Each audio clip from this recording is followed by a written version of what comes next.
the thing that I want to say about the particular social movement that I focus on, the movement for Black Lives, is that they, like other social movements, specialize in this political phenomena called organizing, okay? Now, organizing is another phenomena that has gotten kind of short shrift in political science. We usually talk about mobilization, right? Which is telling people who already have the requisite knowledge and skills to show up and do something. Or we talk about activism, right? And activism means that you turn up in the streets, right, outside sort of regular institutions to demonstrate your dissatisfaction with or advocacy for some cause. But activism is a relatively short-term process, right? It's a punctuated kind of action. You show up in the streets for that afternoon or even for that series of days, but you're not necessarily engaging in a process of analysis, education, and long-term collective work, okay? Organizing is different from either mobilization or activism, although it can be coextensive with those for many people. Political organizing is important because it takes place over time, and its constituent parts are meeting, engagement and education, analysis, collective identity, right, and action, right?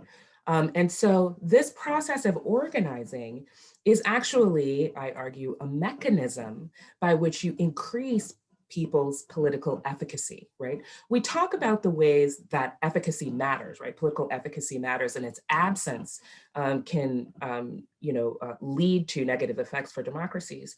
But political organizing is actually one of the few things that actually increases people's political efficacy. Sometimes we talk about this in sort of bland terms as participation. We know that political participation and political education can increase political efficacy.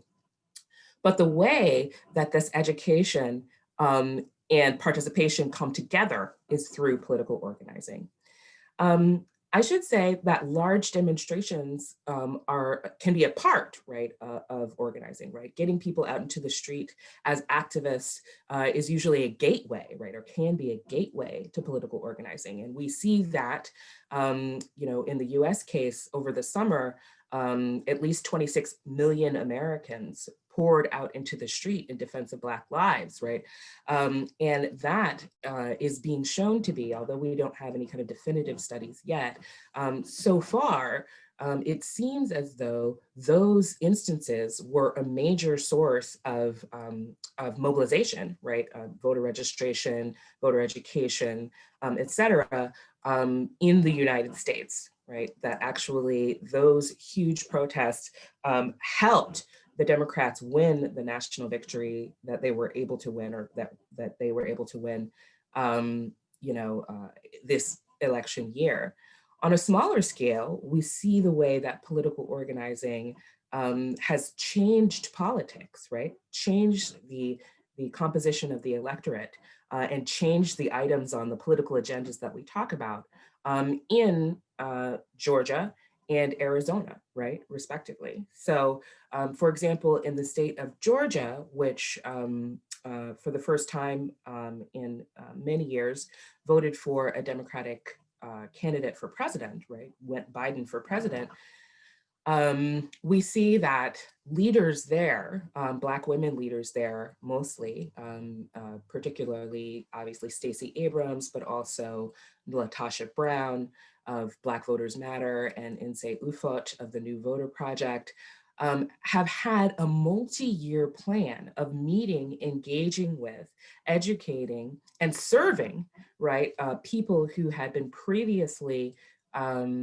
disengaged from the political process.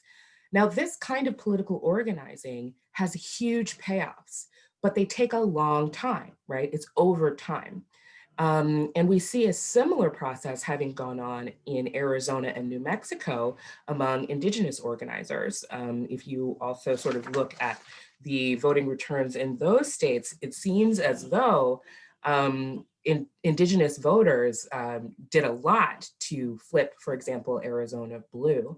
And there are sort of organizations like the Tribal Organizing Campaign that serve as an umbrella group in those areas to make sure that people in the Hopi and Navajo nations, among others, were educated about the election and were able to turn out.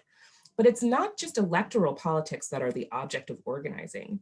This kind of organizing that folks in Georgia and Arizona and all over the United States, also in the kind of Midwest, have been doing is about meeting people where they are with local concerns. The other major point about political organizing is it's kind of an inductive form of doing politics. And when I say an inductive form of doing politics, what I mean is it goes from the particular, right, to the general. It starts local, right?